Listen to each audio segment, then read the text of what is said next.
Captain Jake Morrison stood at the viewport of his cargo ship, watching the massive structure of Nexus Station grow larger as they approached. The station looked like a twisted metal flower with dozens of docking arms extending in all directions. Ships of every size and shape were attached to those arms like bees on a hive. Jake had been to Nexus Station many times before, but he never got used to the sight. The station existed in the neutral zone between 3 different alien territories, which made it a perfect place for trade. It's also made it a perfect place for things that were not quite legal. "Coming up on docking arm 7, Captain," said Lisa. Parker from the pilot's seat. She was young, maybe 25, with short brown hair and sharp eyes that missed nothing. Jake had hired her 2 years ago after she proved she could fly through an asteroid field blindfolded. "Take us in nice and easy," Jake replied. "Tony, how's our cargo looking?" Tony Martinez looked up from his console. He was older than Lisa, maybe 40, with gray showing at his temples. He had been with Jake for 5 years and knew the trade. Routes better than anyone. "All secure, Captain. The medical supplies are locked down tight, and the food containers are holding steady." Jake nodded. They were carrying emergency supplies to the mining colonies in the Outer Rim. It was honest work, and it paid well enough to keep the Stellar Dawn running. The ship was not much to look at, but she was reliable.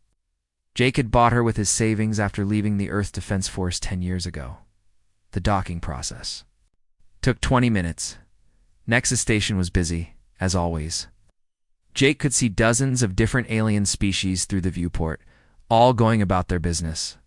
Some he recognized, like the tall blue Zentari with their forearms, or the small furry Keptons who barely came up to his waist. Others were new to him, creatures he had never seen before. Lisa announced, "We're on Arm 7. Berth 12. Good work, Tony. Start the unloading process. Lisa, come with me. We need to check in with Station Control and file our departure papers." The 3 of them left the ship and walked through the docking tube into the station proper.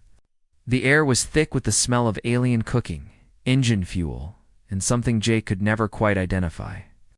The main corridor was wide enough for 6 people to walk side by side, with shops and stalls lining both walls. Jake had been here so many times that he knew the route to Station Control without thinking.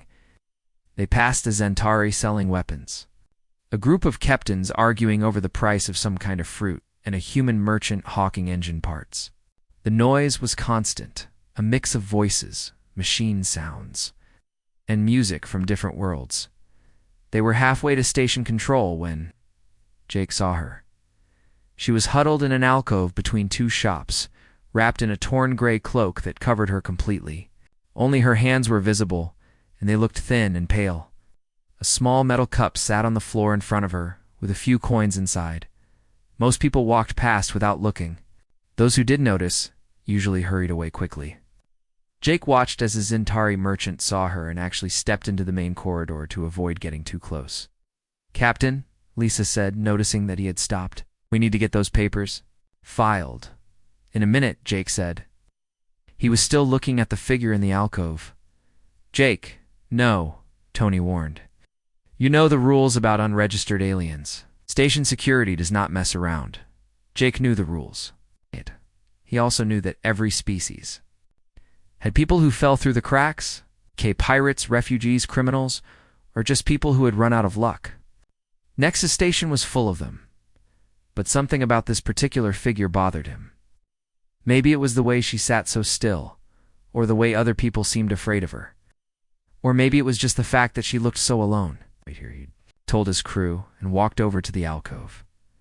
The figure looked up as he approached. He could not see her face inside the hood, but he could feel her watching him.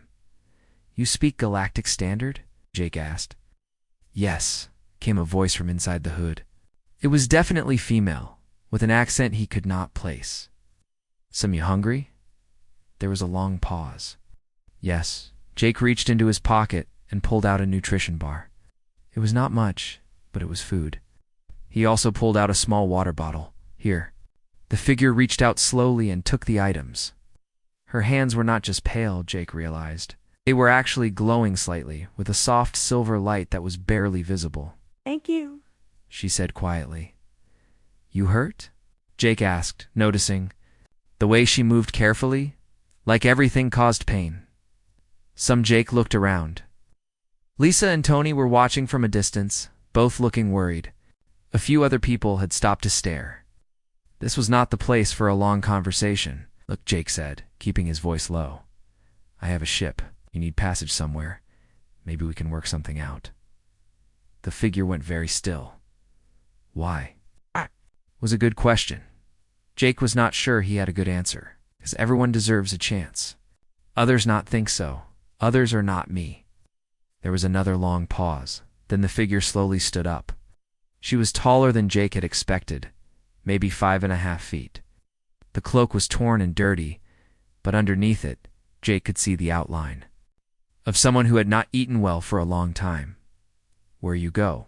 She asked. Outer Rim colonies. 3-day journey. I've no money. We'll figure something out. The figure tilted her head, and Jake had the strange feeling that she was studying him very carefully. Finally, she nodded. I am called Zara. Jake Morrison. Welcome aboard. The Stellar Dawn left Nexus Station 6 hours after Jake brought Zara aboard. Lisa had filed all the departure papers without mentioning their extra passenger, which was technically illegal but not uncommon in the Outer Rim. Tony had found a small storage room that could serve as temporary quarters, complete with a fold-down bunk and basic hygiene facilities. Zara had said very little during the departure process. She followed Jake through the ship quietly, still keeping her hood up and her face hidden. When he showed her to the small room, she simply nodded and closed the door behind her. I still think this is a bad idea, Tony said as they gathered on. The bridge, we don't know anything about her. What if she's running from the law? What if she's dangerous? She's starving and hurt, Jake replied, settling into the captain's chair. How dangerous can she be? It's the most dangerous people are. Often the ones who look helpless, Lisa pointed out. She was running through the navigation checks, but Jake could tell she was listening carefully to the conversation. She asked for help. I gave it. End of story. Tony shook his head. You're too trusting, Jake. It's going to get us all in trouble. Someday, Jake did not argue. He knew Tony was probably right, but he also knew he could not have walked away from someone who needed help. It was just not in his nature. The first day of the journey passed quietly. Zara stayed in her room only, coming out once to use the common area facilities. Jake left food outside her door 3 times, and each time the tray came back empty. On the second day, Jake was in the engine room checking the fuel mixture when he found her there. She was standing next to the main reactor housing, still wearing her hood and cloak. Her hands were pressed against the metal casing, and that strange silver glow was stronger now, as the engine was running smoother than Jake had ever heard it. What are you doing? Jake asked. Zara pulled her hands back quickly.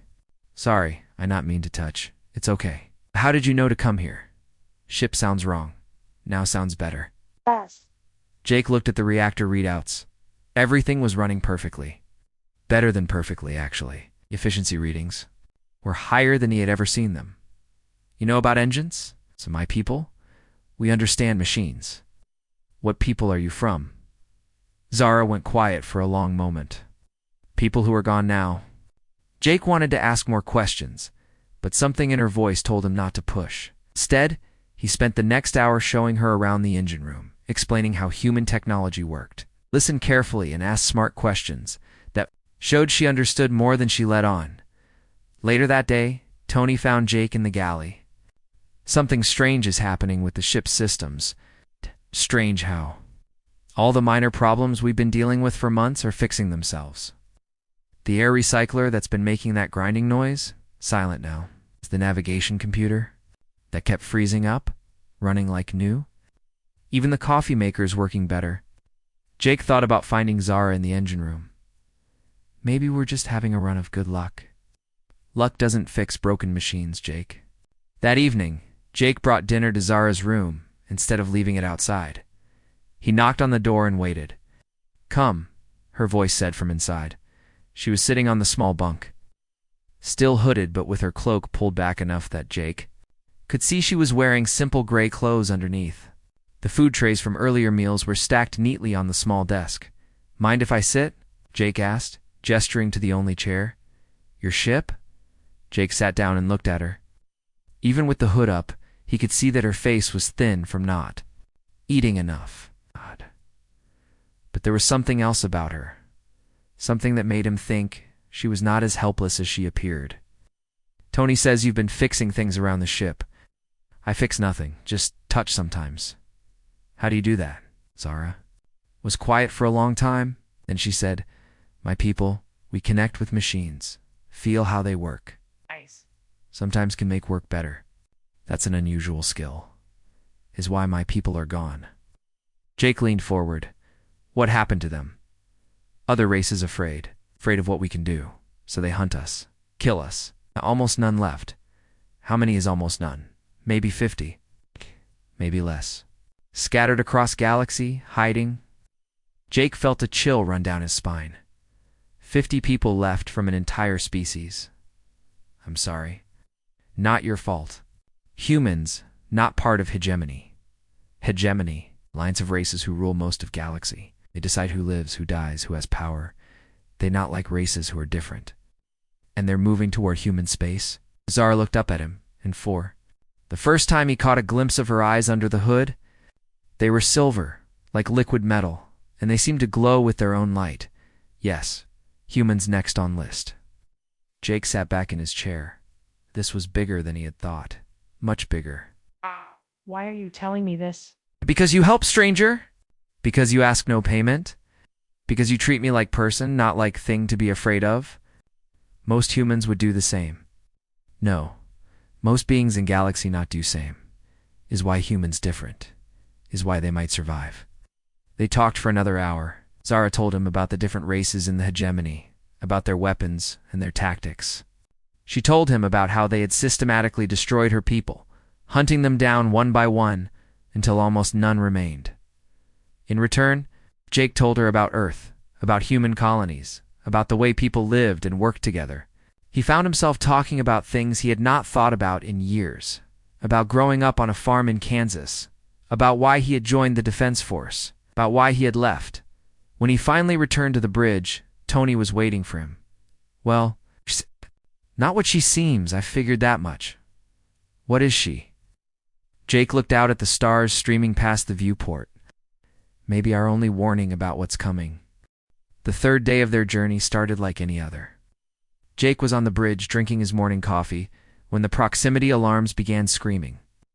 Lisa's hands flew over the controls as she tried to identify the source of the alert. 3 ships coming in fast, she reported. They're not responding to communication requests, and they're moving to intercept us. Tony ran a quick scan. Ship design matches known pirate vessels, heavily armed. They've got us outgunned 5-1. Jake felt his stomach drop. Pirates in this sector were not known for taking prisoners. They usually killed the crew and sold the cargo on the black market. Can we outrun them? Not a chance, Lisa said. They're faster than us, and they're already in position to cut off our escape routes. Jake thought quickly. The Stellar Dawn had minimal weapons, just enough to scare off small-time criminals. Against 3 military-grade pirate ships, they might as well throw rocks. Send a distress signal on all frequencies, Jake ordered. Maybe someone will pick it up. Already done, Tony replied. But we're in the middle of nowhere. Help won't arrive for hours. The lead pirate ship opened a communication channel. The face that appeared on the screen was human, but scarred and mean-looking. Gold teeth glinted when he smiled. Well, what do we have here? A little cargo ship, all alone in the dark. This is Captain Morrison of the merchant vessel Stellar Dawn, Jake replied, trying to keep his voice steady. We're carrying medical supplies to the outer colonies. We're not carrying anything valuable. The pirate captain laughed. Medical supplies fetch good prices on the black market, friend. And your ship will make nice spare parts. Prepare to be boarded. The communication cut off. Jake turned to his crew. Get to the emergency stations. Seal all interior doors. If they want to take this ship, we'll make them work for it. Lisa and Tony moved quickly to follow his orders. Jake was about to join them when he heard footsteps behind him. He turned to see Zara entering the bridge. She had finally lowered her hood. Jake's breath caught in his throat. She was beautiful in a way that seemed impossible. Her skin had a soft silver glow, like moonlight on water. Her hair was long and white, flowing like liquid silk. But it was her eyes that stopped him cold. They were pure silver, bright and deep, like looking into twin stars. "You are in danger," she said, her voice clearer now, without the hood muffling it. "We know," Jake replied, still staring. "Pirates. 3 ships. We can't fight them, and we can't run. I can stop them." "How?" Zara walked to the center of the bridge. She raised her hands, and the silver glow around her skin became brighter. "I am not who you think I am." Pirate ships were closing in fast.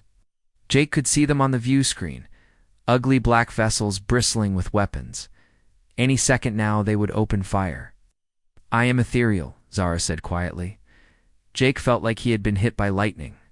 Everyone in the galaxy knew about the ethereals, even if most people thought they were just legends. They were supposed to be the most advanced race that had ever existed, with powers that seemed like magic to other species. But they had vanished centuries ago. "That's impossible," Tony whispered. "The ethereals are extinct." "Almost extinct," Zara corrected. "But not all." The pirate ships opened fire. Energy beams lanced through space toward the stellar dawn. Jake braced for impact, but the beams never reached them. Instead, they stopped in midair. Held by some invisible force, Zara's eyes were glowing brighter now, and Jake could feel power radiating from her like heat from a fire. She was doing something with her mind, something that human science could not explain. "My name is not Zara," she said, her voice echoing strangely. "I am Princess Lyra, heir to the ethereal throne, and I am tired of hiding." The pirate ships suddenly stopped moving. They hung in space like toys, their engines dead, their weapons silent. Jake could see confusion and panic on the faces of the crews through the view screen. Princess Lyra stepped forward, and her voice somehow reached across space to speak directly to the pirates. Jake could hear it through the communication system, but he could also feel it inside his head. "You attack innocents who carry medicine to those in need," her voice said. "Kill and steal and spread fear across the galaxy. This ends now." One of the pirate ships tried to restart its engines. The effort lasted exactly 3 seconds before all systems shut down again. "I could destroy you," Princess Lyra continued. "I could crush your ships like empty cans. Could stop your hearts with a thought, but that is not the ethereal way. Instead, you will live. You will remember this day. And you will tell others what you have seen." She gestured with one hand. And the 3 pirate ships began moving away from the stellar dawn. Their crews were still at the controls, but they were not the ones flying. Princess Lyra was guiding the ships like a puppet master moving dolls. "Go," she commanded. "Return to your bases. Spread the word that Princess Lyra of the Ethereals lives. Tell them that the old powers are awakening. Tell them that those who prey on the innocent will face judgment." The pirate ships accelerated. Away into the darkness, moving faster than their engines should have been able to push them. In seconds, they were gone. Princess Lyra swayed on her feet, and Jake caught her arm to steady her. The glow around her was fading, and she looked exhausted. "Are you all right?" "Using power after so long hiding is difficult," she said. "But yes, I am well." Lisa and Tony were staring at her with their mouths open. Jake could understand why. They had just seen something that changed everything they thought they knew about the universe. "You're really a princess?" Lisa asked. "I was. Now I am the last of my royal line. Perhaps the last ethereal with the full power." "But you were begging on Nexus Station," Tony said. "You were starving. I had been hiding for 40 years, Princess Lyra explained. "Suppressing my abilities, living like a refugee, always moving, never staying in one place long. The hegemony believes they killed all of us. I let them believe it." Jake helped her to a chair. "Why stop hiding now?" Princess Lyra looked at him with those silver eyes, and Jake saw something in them he had not noticed before. "Hope. Because you showed me that there are still people in this galaxy worth fighting for. Because your kindness reminded me who I used to be. And because the hegemony is moving toward human space. If I do nothing, they will destroy your people just as they destroyed mine." She reached out and took Jake's hand. Her skin was warm despite the silver glow. "Will you help me, Jake Morrison? Will you help me save your people and mine?" Jake stared at Princess Lyra for a long moment, trying to process everything that had just happened. 3 pirate ships had been about to destroy them, and she had stopped them with her mind. Not just stopped them, but sent them away like scared children. "I need to understand," Jake said finally. "Tell me about the hegemony. Tell me about what happened to your people. Tell me what's coming for humanity." Princess Lyra nodded slowly. She still looked tired from using her powers, but her silver eyes were alert and focused. "The hegemony began 300 years ago," she said. 5 races came together, claiming they wanted peace and order in the galaxy. The Vorthok, who are master warriors. The Nexian Collective, who control trade and economics. The Zephyrians, who have the most advanced military technology. The Korath Empire, who specialize in conquest and occupation. And the Sindari, who are experts in espionage and information control. "Sounds like a powerful alliance," Tony said, still looking shaken by what he had witnessed. "At first they seemed reasonable," Princess Lyra continued. "They offered protection. 2 smaller races in exchange for loyalty and tribute. Many species joined willingly, thinking it would bring stability to their worlds. But it didn't," Lisa guessed. "No. Once a race joined the hegemony, they discovered the true cost. Their governments were replaced with hegemony officials. Their resources were taken to fuel the war machine. Their young people were conscripted into hegemony forces. Any who resisted were eliminated." Jake felt a chill. "How many races have they conquered?" "Over 200.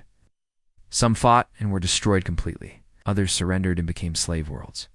A few, like mine, had the power to resist for a time." Princess Lyra stood and walked to the viewport, looking out at the stars. "The ethereals were different from other races. We had abilities that the hegemony could not understand or control. We could touch minds across vast distances, influence technology with our thoughts, even bend the laws of physics in small ways." "That must have made you powerful enemies," Jake said. "Yes. At first, the hegemony tried to recruit us. They offered us positions of leadership, promised us autonomy, even suggested marriage alliances between our royal families and theirs. When we refused, they tried to conquer us through force." "What happened?" Princess Lyra's expression grew dark. "The war lasted 50 years. The ethereals had superior technology and our psychic abilities, but the hegemony had numbers. For every ship they lost, they built 10 more. For every soldier we defeated, they sent 100 to replace him." She turned away from the viewport. "In the end, they did not defeat us in battle. They poisoned our worlds, created a biological weapon that targeted ethereal DNA specifically. Most of my people died not from weapons, but from a plague that made their own bodies turn against them." "That's horrible," Lisa whispered. "I survived because I was off-world when the plague hit, leading a diplomatic mission to try to find allies. When I returned, my entire planet was dead. My parents, my siblings, my friends, everyone I had ever known. All gone." Jake could hear the pain in her voice.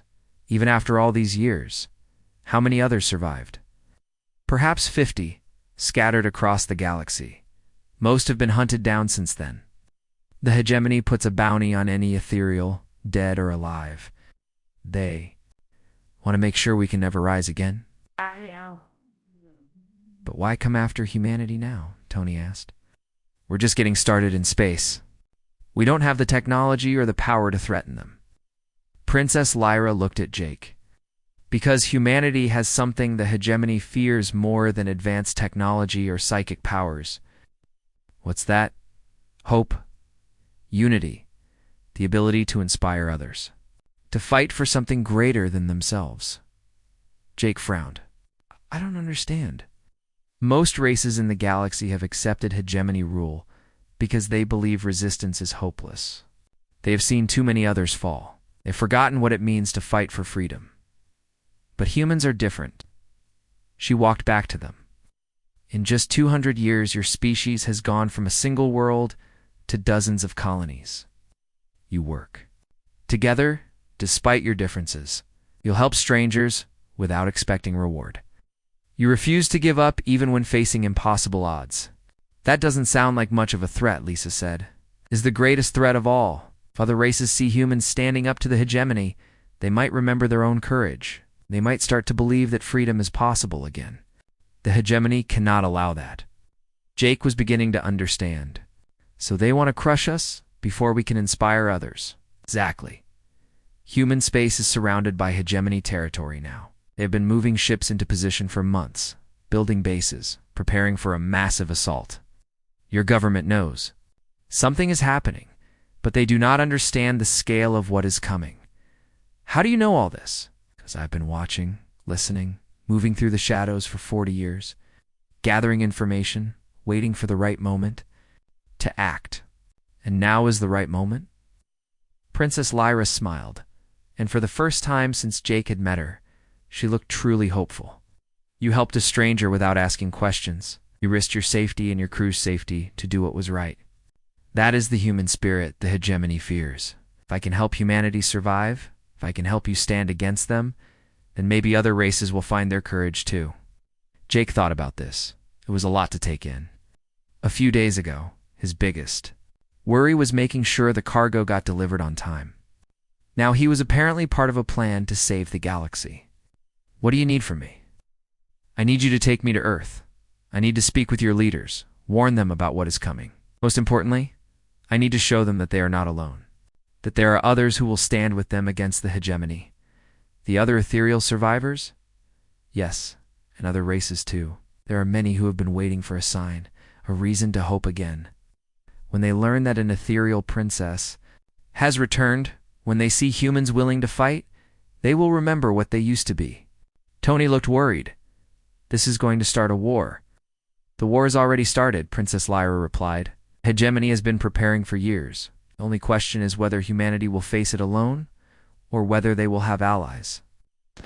Jake made his decision. Set course for Earth, Lisa. Best possible speed. Jake, Tony said quietly, are you sure about this? Once we get involved, there's no going back.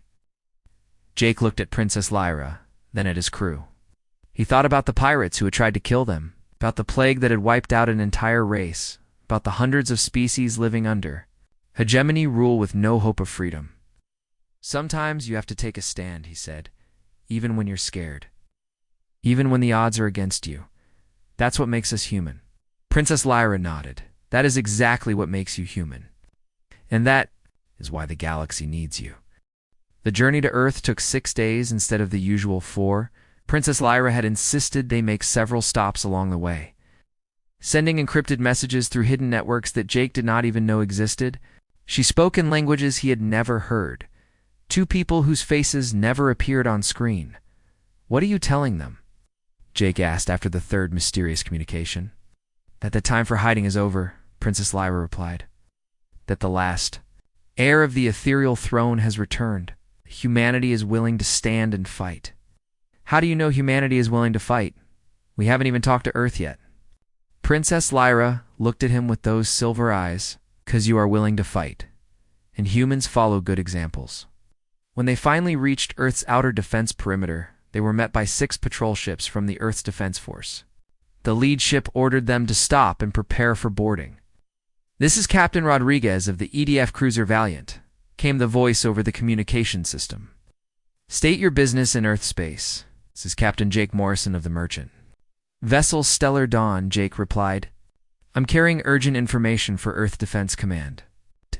Information about a threat to human space. What kind of threat? Jake looked at Princess Lyra. She nodded. An alien invasion force. Much larger than anything we've ever faced. How? Someone with me who can explain the details, but only to the highest levels of command. There was a long pause. Jake could imagine the patrol captain trying to decide whether to take this seriously or treat it as the ramblings of a crazy merchant. Stand by, Stellar Dawn. Do not move from your current position. 20 minutes later, a much larger ship appeared. Jake recognized it as the EDF Battleship Defender, one of the most powerful vessels in the human fleet. Admiral Kate Sullivan's voice came over the communication system. Captain Morrison, this is Admiral Sullivan. I understand you have information about a threat to Earth. Yes, Admiral. But I need to deliver this information in person. What I have to show you cannot be explained over a communication channel. Another pause. Then very well. You are ordered to dock with the Defender immediately. You and your passenger will be escorted to a secure briefing room. The docking process took an hour. Jake had never been aboard a military ship this large, and he was impressed by the efficiency of the crew. Every person had a job to do, and they did it without wasted motion. Princess Lyra had put her hood back up before they left the Stellar. Dawn, Jake understood why. Her appearance would cause questions they were not ready to answer yet. Admiral Sullivan was waiting for them in the briefing room. She was a tall woman with gray hair and sharp eyes that missed nothing. 2 other officers flanked her, both looking skeptical. Captain Morrison, the Admiral said, "You've gotten our attention. Now explain what's so urgent that you had to come all the way to Earth." Jake looked at Princess Lyra. She stepped forward and slowly lowered her hood. The reaction was immediate. All 3 officers stepped back, their hands moving instinctively toward their weapons. Admiral Sullivan's eyes went wide. "What are you?" she asked. "I am Princess Lyra of the Ethereal Royal House," came the reply. "I am here to warn you that your species is about to face extinction." The next 3 hours were the longest of Jake's life. Princess Lyra explained everything. The hegemony's history, their conquest of hundreds of worlds, the systematic destruction of the ethereal race, and the massive fleet that was even now moving toward human space. Admiral Sullivan asked hard questions. She demanded proof, evidence, anything that could verify the incredible story they were hearing. Princess Lyra provided it all. Star charts showing hegemony fleet movements, communication intercepts in alien languages, even recordings of hegemony leaders discussing their plans for humanity. But it was when Princess Lyra demonstrated her abilities that the skepticism finally disappeared. She reached out with her mind and touched the briefing room's computer systems, causing data to flow across the screens faster than any human operator could manage. She showed them tactical analyses of human defenses, pointing out weaknesses that no outsider should have been able to identify. "How long do we have?" Admiral Sullivan asked finally. 6 months, perhaps 8 at most, Princess Lyra replied. "The hegemony is building a staging area in the Proxima system. When they are ready, they will strike simultaneously at a dozen human worlds. Our intelligence people have been reporting unusual activity in that system." One of the other officers said, "We thought it was just increased trade traffic." "It is a preparation for war," Princess Lyra said firmly. "And humanity cannot win this war alone." Admiral Sullivan leaned back in her chair. "What do you propose? An alliance? There are other races who have been waiting for a chance to resist the hegemony. Survivors from conquered worlds, rebels hiding in the outer systems, even some groups within hegemony space who are tired of living under oppression. How many ships are we talking about? Perhaps 2,000 vessels initially. More will join as word spreads that the resistance has begun." Jake could see Admiral Sullivan doing the math in her head. The human fleet numbered maybe 300 ships, and most of those were patrol vessels and cargo haulers. Even with alien allies, they would still be heavily outnumbered. "What about your people?" the Admiral asked. "How many ethereals are left?" 50, perhaps fewer. "But each of us has abilities that can turn the tide of battle. We can coordinate fleets across vast distances, disrupt enemy systems, even shield friendly ships from attack. And in return, we ask only for a chance to reclaim what was taken from us. A chance to rebuild. A chance to live free." Admiral Sullivan stood and walked to the viewport. Outside, Jake could see Earth hanging in space like a blue and white marble. It was beautiful and peaceful, with no sign of the danger that was approaching. "This is not a decision I can make alone," the Admiral said finally. "I'll need to speak with the President, with the Defense Council, with the colonial governors." "Time is short," Princess Lyra warned. "Every day of delay gives the hegemony more time to prepare. I understand. But if we're going to ask humanity to go to war, they deserve to know what they're fighting for." Over the next week, Jake found himself at the center of events he never could have imagined. He sat in briefing rooms with generals and politicians, answering questions about his encounter with Princess Lyra. He watched as Earth's leaders struggled to accept the reality of what was coming. Some wanted to negotiate with the hegemony. Others suggested hiding, hoping that humanity was too small to be worth the effort of conquest. But Princess Lyra showed them what had happened to other races who had tried those approaches. The recordings of dead worlds and enslaved populations spoke louder than any argument. In the end, it was President Chen who made the decision. We fight, she announced at a joint session of the World Congress. We fight because we are human. And humans do not surrender their freedom without a battle. We fight because there are others out there who are counting on us to show them that resistance is possible. And we fight because if we do not, our children will grow up as slaves. The vote was close, but it passed. Humanity would go to war. Princess Lyra smiled when she heard the news. Your people have made the right choice. Now we must make sure they survive it. 3 months after the alliance was formed, Jake Morrison stood on the bridge of his new ship and watched the largest fleet in galactic history prepare for battle. The Stellar Dawn was gone, replaced by the Liberty, a hybrid vessel that combined human engineering with ethereal technology. The ship was twice as fast as anything the hegemony had, and its weapons could punch through armor that would stop conventional attacks. Jake now wore the uniform of an admiral in the Allied fleet, a title he still could not quite believe. Princess Lyra had insisted on it, saying that the person who had started this war should help finish it. Admiral Morrison, came Lisa's voice from the pilot station. She had stayed with him through the promotion, along with Tony, who now served as his tactical officer. All ships report ready for jump. Jake looked out at the assembled fleet. 2,000 ships from 40 different races, all united by a single purpose. There were sleek Centauri destroyers, massive Captain cargo vessels converted to carry fighters, and even a few ships from races Jake had never heard of before. At the center of it all was the ethereal command ship Starlight, where Princess Lyra coordinated the entire operation with her mental abilities. The enemy fleet was larger.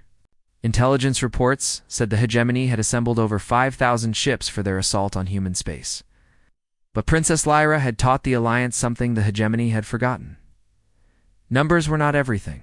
Begin the jump, Jake ordered. Space twisted around them as hundreds of ships entered hyperspace simultaneously. The ethereals had shared their navigation technology, allowing the entire fleet to move as one unit instead of arriving in scattered groups over several hours. They emerged in the Alpha Centauri system, directly between the hegemony fleet and Earth. The enemy had been expecting to attack lightly defended colonies. Instead, they found themselves facing an organized resistance. Jake watched the tactical display as both fleets moved into position. The hegemony ships formed their traditional battle formation, designed to overwhelm enemies through superior firepower. The Allied fleet spread out in a pattern that looked chaotic, but was actually carefully planned. Admiral Tony reported, "We're receiving a communication from the hegemony command ship." Put it on screen. The face that appeared was not human. But Jake recognized the species. Vorthok, one of the founding races of the hegemony. The alien's skin was dark gray, with red markings around his eyes that indicated high military rank. "I am War Commander Thax, of the hegemony 4th Fleet," the alien said. "You will surrender immediately and submit to hegemony rule. Resistance will result in the complete destruction of your forces." Jake stepped forward. "This is Admiral Morrison. Of the Allied fleet, we reject your demand. Human space is under our protection, and we will not allow you to pass." The Vorthak's expression showed surprise. "You are human. How did primitives like you assemble such a fleet?" "We had help from friends," Jake replied. "Something the hegemony would not understand." "Friends?" the alien laughed. "You mean the ethereal, which you harbor? We destroyed her kind once. We will do so again. He tried to destroy us," came Princess Lyra's voice over the communication channel. "But ethereals are harder to kill than you thought." The Vorthak's expression changed to anger when he heard her voice. "Princess Lyra, the hegemony has been hunting you for 40 years. Today that hunt ends." "Yes," Princess Lyra agreed. "Today it ends. The communication cut off. Jake turned to his crew. All ships, prepare for battle. Remember the plan. We're not trying to destroy them all. We're trying to show the galaxy that the hegemony can be beaten. The first exchange of fire lit up space like a deadly fireworks display. Energy beams and missiles crossed the void between the two fleets. Several ships on both sides exploded in bright flashes. But the real battle was just beginning. The hegemony had expected their enemies to fight like previous opponents, using standard tactics and formations. Instead, the Allied fleet moved in ways that seemed impossible. Ships appeared and disappeared from the battlefield, striking at weak points before vanishing again. Ethereal technology allowed for coordination that the enemy could not match. Jake watched as his ship's weapons, guided by Princess Lyra's mental touch, hit targets that should have been impossible to reach. Around him, the bridge crew worked with an efficiency that came from months of training together. Enemy reinforcements coming in from the outer system, Tony reported. How many? 2,000 more ships? They are trying to surround us? Jake felt a moment of doubt. Even with their advantages, fighting 7,000 enemy ships seemed impossible. Then he remembered what Princess Lyra had taught him about leadership. Sometimes you had to have faith that people would rise to meet impossible challenges. Ships, implement Plan 7, Jake ordered. Across the fleet. Captains who had never worked together before began moving in perfect harmony. Human intuition, ethereal coordination, and alien technology combined in ways that created something entirely new. The battle raged for 6 hours. Ships fell on both sides, brave crews giving their lives for the cause they believed in. But slowly, impossibly, the Allied fleet began to win. The turning point came when Princess Lyra and the other surviving ethereals combined their abilities in a way that had not been attempted for centuries. Together they reached across space and touched the minds of the hegemony crews, showing them images of the worlds that had been destroyed, the species that had been enslaved, the countless lives lost to hegemony ambition. One by one, hegemony ships began to surrender, not because they were defeated, but because their crews finally understood what they had been fighting for. When War Commander Thax's flagship exploded, destroyed by its own crew rather than continue serving the hegemony, the battle was over. Jake stood on his bridge looking out at a battlefield filled with the wreckage of both fleets. They had won, but the cost had been enormous. Nearly half the Allied ships were destroyed or damaged beyond repair. Admiral Lisa said quietly, "We're receiving surrender signals from over 1,000 hegemony ships. Accept their surrenders. Well, tell them they're welcome to join us if they want to help rebuild what the hegemony destroyed." Princess Lyra appeared on the bridge, moving slowly. Using her abilities on such a massive scale had exhausted her, but she was smiling. "It is done," she said. "The galaxy will never be the same." She was right.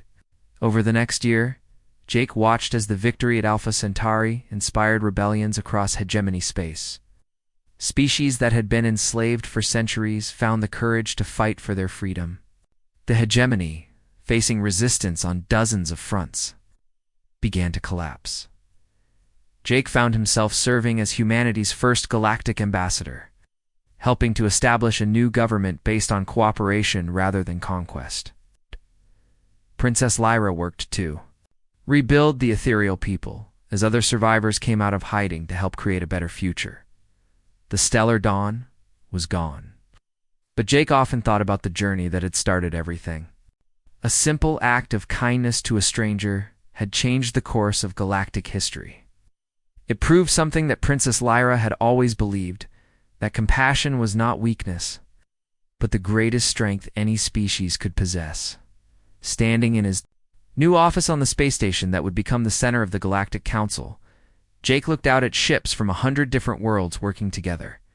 Children who would have grown up as slaves were now free to dream of the stars, all because a human captain had decided to help someone who needed it, and an ethereal princess had remembered what hope felt like.